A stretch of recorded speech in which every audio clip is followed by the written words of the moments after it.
आज आम 10वीं श्रेणी बोर्ड परीक्षा आसवा इंपोर्टेंट लॉन्ग क्वेश्चन गुड़िक डिस्कसन करिया सब्जेक्ट पार्ट गुड़िक। तो प्रथम क्वेश्चन देला भारतीय सभ्यता और बाह्य सभ्यता संपर्क में लेखकों दृष्टिभंगी प्रतिपादन करो। First long question.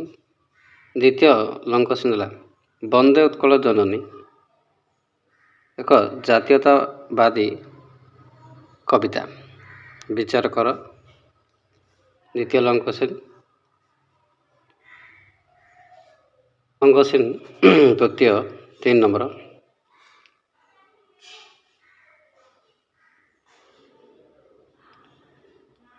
लंका यात्रा निमित्त राघवंगर प्रस्तुति वर्णना कर।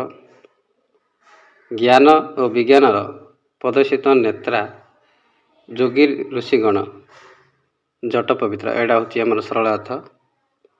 चतुर्थ लॉन्ग क्वेश्चन। पंचम लॉन्ग क्वेश्चन है 5 नंबर।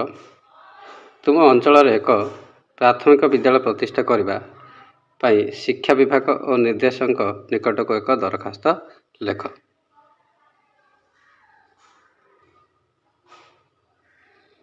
परवर्ती क्वेश्चन।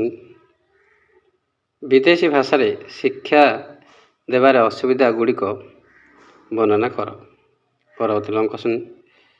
शिक्षित कविता आधार रे मीनजीवी मानकर भावावेग वर्णना कर। परवर्ती क्वेश्चन रहा पल्लीर शिक्षित समाज संप्रदाय और श्रीकृष्ण मध्य तुलना केते दूर जुक्तियुक्त पठित प्रबंध को अनुसरण करी आलोचना कर। परवर्ती क्वेश्चन। कवि गंगाधर मेहर लिखन रे प्रकृति मानव भली संवेदनशील पठित कविता को भित्ति करी आलोचना कर। 10 नंबर लास्ट क्वेश्चन। विज्ञान परिभाषा कौन पठित प्रबंध अनुसार बुझ। ये 10टी लॉन्ग क्वेश्चन इंपोर्टेंट आपको देखिक तुम्हें बोर्ड परीक्षा को जीव।